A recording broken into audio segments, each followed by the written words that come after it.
A coffee shop in Portland, Oregon. Rain against the glass. Camil sits alone at a corner table, both hands wrapped around a mug she hasn't drunk from. Her eyes are fixed on the door. She told herself it was a coincidence. The first time she saw him, just a silhouette through the rain-blurred window, she told herself her mind was doing what exhausted minds do. Inventing the thing it wants most. She was 3,000 miles from Nevada. The case was archived. She had a new apartment, a new assignment, a new life she was building with both hands and sheer stubborn will. Then the door opened. And Sookie walked in. Not a ghost. Not a projection. Him. Same unhurried walk, same complete ease, same dark eyes that found her across the room in under 2 seconds like she was the only fixed point in the space. He sat down across from her. He didn't smile. He didn't explain. He just looked at her the way he always had, like he was reading something she hadn't meant to write, and said, "You kept the letter." She stared at him. Her heart was doing something she had no clinical term for. "How do you know that?" "Because you're still here," he said. "If you hadn't kept it, you would have moved on by now." The rain hit the glass. The coffee shop hummed around them, oblivious and warm. And Agent Camil Jackson, 10 years of discipline, sacrifice, and iron certainty, felt the last wall she had been building since she walked out of that compound finally, irrevocably begin to crack. 6 months. That is how long Camil held the line. 6 months of new routines, new cases, new colleagues who knew nothing about a Nevada compound or a Korean billionaire or a letter she kept folded in the back of a book on her nightstand. A book she had not opened since she put it there. She had been so careful. So deliberate. She had done everything right. And then he walked into a coffee shop in Portland and sat down like they had scheduled the meeting, and all of that careful, deliberate rightness began to feel very thin. This is part 3. The finale. And everything you have been watching build since the first hook, the first raid, the first impossible conversation in a clean white room, it all arrives here. Not cleanly. Not safely. Not in a way that lets anyone off the hook. Because this is not a story about a woman who fell for the wrong man. This is a story about 2 people who recognized each other across the widest possible divide, and had to decide finally whether recognition was enough to build something real on. The case is closed. But the story, the one that matters, is just beginning. She didn't run. That was the first thing she noted. Clinically, professionally, the way she assessed everything, she didn't reach for her phone, didn't scan the exits, didn't do any of the things a decade of training had made automatic in the presence of a federal fugitive. He just sat there. And looked at him. And felt something she had no sanctioned vocabulary for. "You're supposed to be gone," she said. Her voice was steady. He was proud of that. "I am gone," he said. "Officially. Sookie doesn't exist anymore. New name. New documents. New country of record. Pause. New life. Mostly. Mostly. There was one thing I couldn't architect a clean exit from." She looked at him for a long time. Outside the rain thickened. Inside, the coffee shop played something quiet and acoustic that she would never be able to hear again without remembering this exact moment. "You can't be here," she said. Not a warning. Something closer to a plea. "I know. If anyone from the bureau sees you, they won't recognize me. I've been very thorough." He said it without arrogance. "Just fact. That's not the point." "What is the point, Camil?" She pressed her lips together.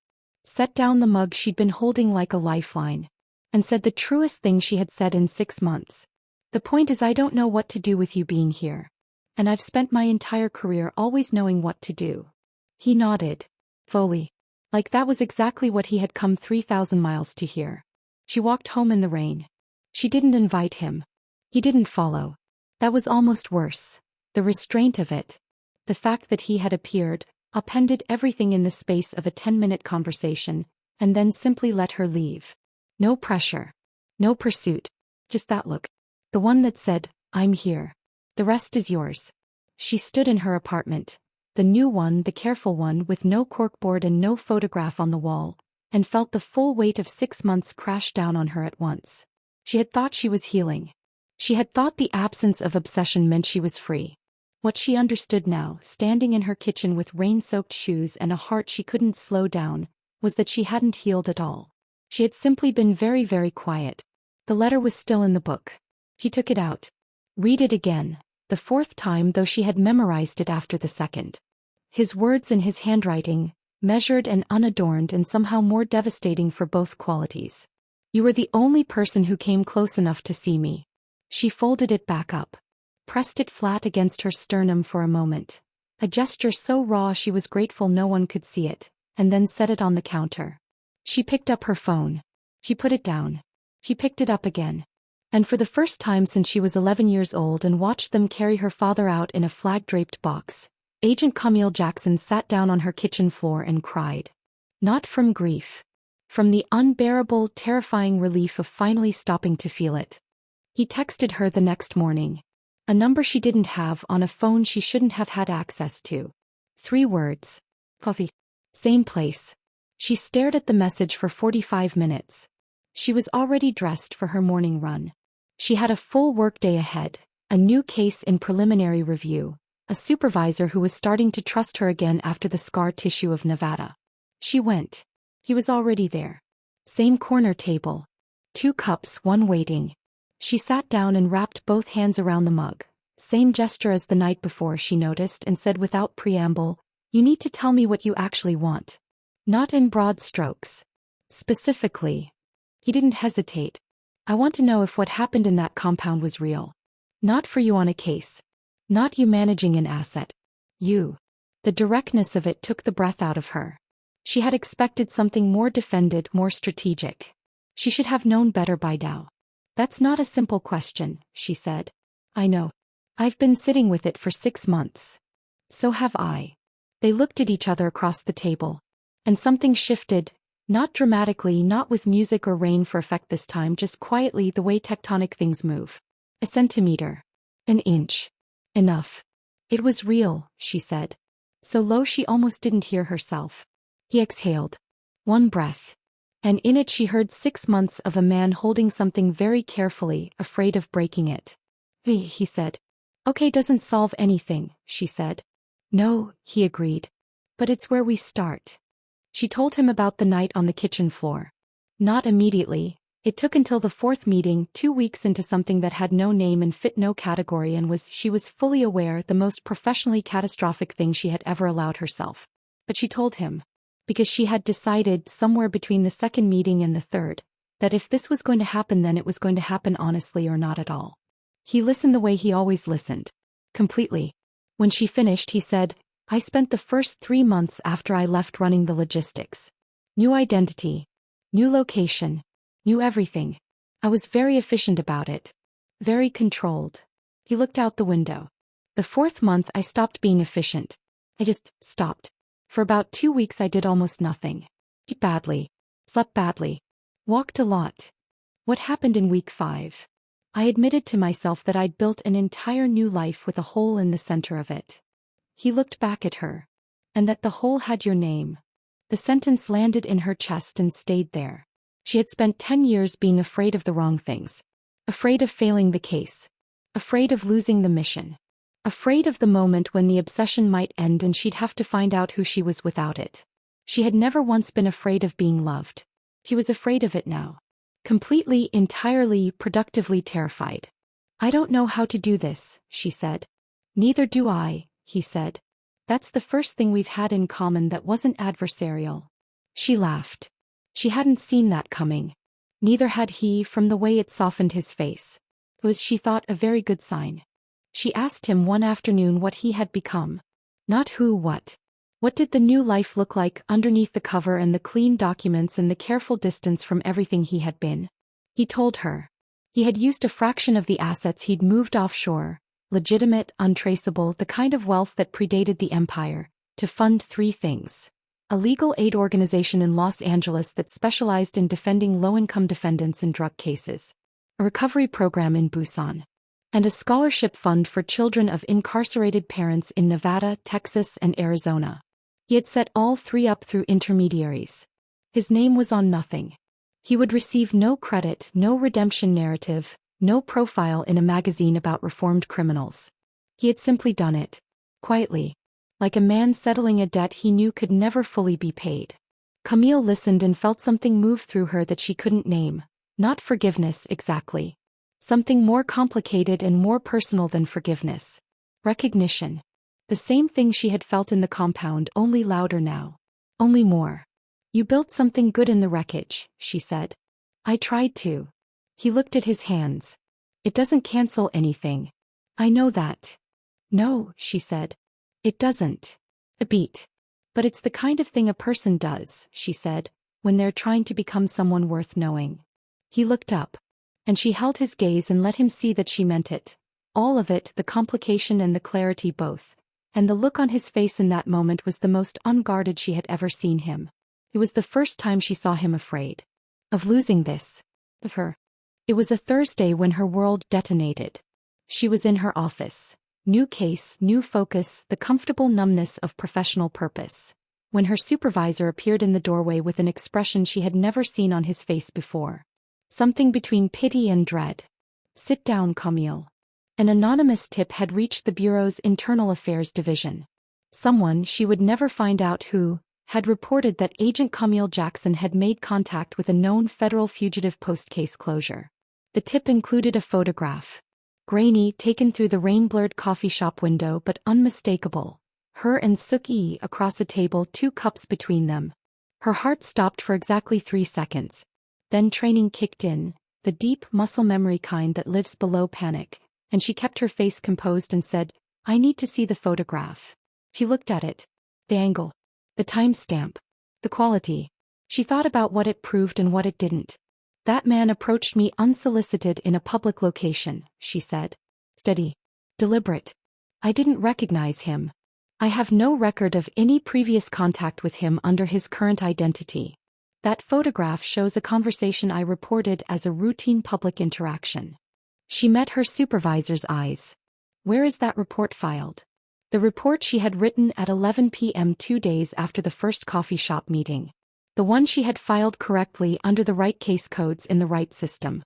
The one no one had looked at because no one had been looking. Till now.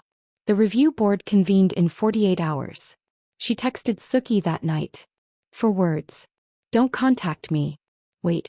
Then she sat alone in her apartment with the letter on the counter and prepared to fight for both of their lives. The review board was 3 people. 2 she knew professionally. 1 she didn't. They had the photograph. They had her filed report. They had 10 years of her record on one side of the scale and a grainy image on the other. She told the truth. Not all of it, but the truest version of it that could exist inside the law's language. She had been approached. She had not recognized the individual. She had filed the contact. There was no subsequent meeting she could not account for through documentation she had already created. She had been meticulous. She had been terrified of exactly this. She had been building the paper trail since the second coffee shop, not because she was dishonest but because she understood that love, when it arrives in the form of a federal complication, had better be documented correctly or it disappears both people. The board deliberated for 6 hours. Marcus Webb, the prosecutor, the man who had opened the door that officially didn't exist, submitted an unsolicited written statement. She hadn't asked him. She didn't know he even knew. The statement said, without naming anyone, that the resolution of a significant organized crime network had required unconventional methods that fell within the discretion of the handling agent, and that any subsequent contact should be evaluated in the full context of the operation's outcome. The board returned a verdict of no actionable misconduct. She walked out of the building into Portland afternoon light and stood on the sidewalk for a long time, breathing. Then she took out her phone. She deleted the forward text. And wrote instead, "It's over. Okay. Come find me." He found her at the river. She had walked there without thinking about it. The Willamette, broad and gray-green under a clearing sky, the kind of afternoon that felt like the world exhaling. He came from the left. She heard him before she saw him. The specific rhythm of those unhurried footsteps she had memorized in a compound in Nevada and never fully unlearned. He stopped beside her at the railing. Didn't touch her. Just stood there, close enough that she could feel the warmth of him looking out at the water. "I was afraid," she said. "I know. I don't mean the review board. I mean," she stopped. Started again. "I have been afraid of this specific thing since somewhere in the 3rd week inside your compound. I kept thinking if I could just get through it, get past it, get back to the version of myself that only felt things that fit into reports." "Camil. Let me finish." She turned to look at him. I'm not that person anymore. I don't know if I'm angry about that or grateful. But I know that the only time in the last 6 months that I have felt completely, uncomplicatedly like myself was sitting across a table from you in a coffee shop in the rain. He looked at her. The one she had first seen as the look of a man who knew too much and felt nothing. She understood now that she had been completely wrong about what it meant. It was the look of a man who felt everything and had learned, out of survival, to hold it very still. He reached out, fully, and took her hand. Not dramatically. Not with any of the electricity of the compound or the charge of forbidden proximity. Just held it, like something he was allowed to hold. She didn't pull away. They stood at the river for a long time. And for the first time in as long as she could remember, she had absolutely nowhere to be. There is no clean ending to a story like this one. Camil knew that. She had always known it, even in the compound, even in the coffee shop, even at the river. The world does not restructure itself for love that arrives sideways and impossible and 10 years too complicated. It simply continues, and the people inside it have to find a shape that fits. She didn't leave the bureau. That surprised people who knew the broad strokes. Not the classified parts, but the whispered version that circulated in the way whispers do. She stayed. Took a position in organized crime analytics. The architecture of networks, not the raids. Somewhere she could be useful without being exposed. Somewhere her brain could do what it did best without her heart paying the cost. He stayed in Portland. Under a name that would never be Suki again. He built things. Quietly, consistently, without credit or profile or any of the machinery of recognition. He cooked. She discovered this, that he was a remarkable cook, and filed it alongside every other thing about him she had never seen coming. They did not have a simple life. They had a real one.